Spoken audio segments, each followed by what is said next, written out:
Welcome to the Sachse monthly market update for May 2025. So Sachse's median home price dropped all the way down to $407,000. Do not have a heart attack over this. It looks like we dropped 18.3% since May of last year, but all this really means is that we sold smaller houses. So we're going to flip to the next graphic, which talks about the price distribution, and you're going to see that almost 40% of the homes that we sold in May of 2025 were between the price between $300,000 and $399,000. Those are obviously smaller homes. 400 to 499 was 23.8, exactly the same amount or same percentage was 500 to 740. And then we had just a few homes up and over 750, none over $1 million. Active listings jumped 50.7%, which is 104 listings went on the market or active in May of 2025. That is a lot more homes than we saw last year.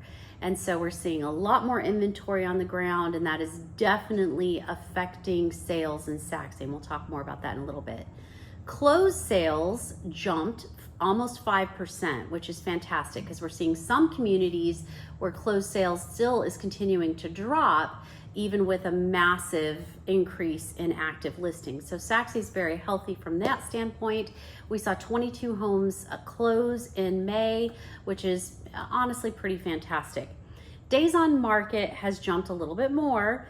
We're seeing days on market at 41 and days to close sitting at 33, very normal. 33 days to close is very normal. 41 days on the market is not necessarily what we're used to. So we're seeing a total time on market of 74 days. This is 24 days more than May of last year. That's quite an increase. So we've got to caution people that are putting their house on the market that it's going to take us a month and a half to sell your house in Sachse. That's a lot of showings that you've got to be prepared for. That's you're bundling up the kids and getting them out of the house. You're bundling up the pets and getting them out of the house. It's a lot of work, and don't think that I take that for granted at all. We are sitting in Sachse at 5 months of inventory.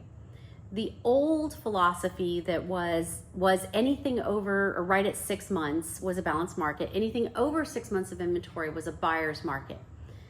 Between the interest rates and just the attitudes, I believe that has absolutely changed. 4 months of inventory is absolutely a buyer's market.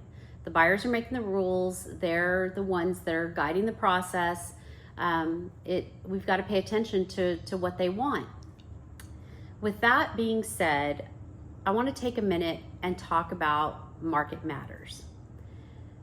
I want to talk first about short sales and explain what that is. It has been 12 to 15 years since we've really seen a significant number of short sales. A short sell is when somebody is trying to sell their home and they currently owe more on it than they can get in the market. So they're having to sell it at a loss. But worse yet, they can't cover that loss and they're asking the bank, the mortgage company, to cover the loss for them. So not only do you have a buyer and a seller mixed into the process, but now you've added in the bank that has to approve a short sale. Short sales can be fantastic opportunities for buyers that are super patient. A short sale will take anywhere from 45, which I think you're being grossly optimistic, 45 days up to 120 days to get approved by the bank. It takes a lot of time. It takes a lot of patience. And sometimes even then, it doesn't get approved for the short sale and goes on to be foreclosed on. Which leads us to the next category that I want to talk to, which is foreclosures. We really haven't seen that many foreclosures on the market for almost a decade. Houses were moving so quick. There was so much equity. The majority of short sales and foreclosures that we're seeing are brand new construction. And this is across North Dallas at this point and the suburbs. But we're still seeing a few of them in Sachse. So again, a wonderful opportunity for a buyer, not a great opportunity for the seller. It means they lost their home. From the buyer's perspective, again, there's got to be some patience. The banks are usually wanting you to buy it as is. They're usually not negotiable when it comes to repairs unless it was absolutely something that you couldn't see in advance. So you have to be super careful. Usually those homes have not been cared for toward the end of their ownership. And so that you walk into some surprises. So home warranty can come in super, super handy. All of this being said means that our homes are getting more affordable. We're seeing prices come down. We're seeing interest rates bop around quite a bit. We seem to have quite a bit of volatility in the interest rate market. At the day of this recording, conventional interest rates are under 7 just barely. Government loans are closer to like 6.5, 6.375, 6.5, and I'm talking VA and FHA.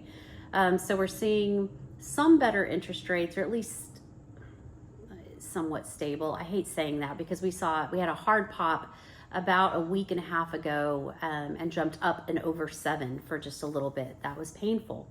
But we're seeing a lot of sellers pay some or all of the buyers' closing costs.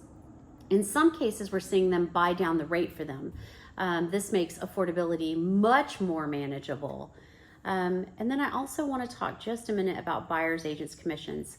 Some of you may know that a year ago, August, we had a kind of a shakeup in our real estate marketplace when it came to how buyers' agents were compensated.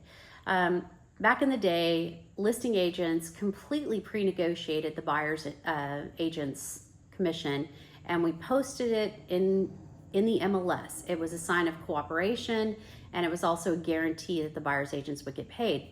In August of last year, that all changed. Buyer's agents now have to negotiate their commission with the buyer. But then the buyer's agent asks the seller to pay that commission. Since August of last year, I have had one offer come across my desk with a 2.5% commission on it. That offer was really low, ended up not working out. All the other offers, for the most part, have had a 3% commission. So if you're a seller or you're thinking about being a seller and you've heard about what's happened, need you to be prepared for a couple of things. Number one, you've got to price competitively or maybe even a little under what the competition is doing to get something going on your house quickly. Number two, you've got to be prepared potentially to pay some closing costs. And number three, you certainly have to be prepared to pay the buyer's agent because that's what's expected in this marketplace right now as of today.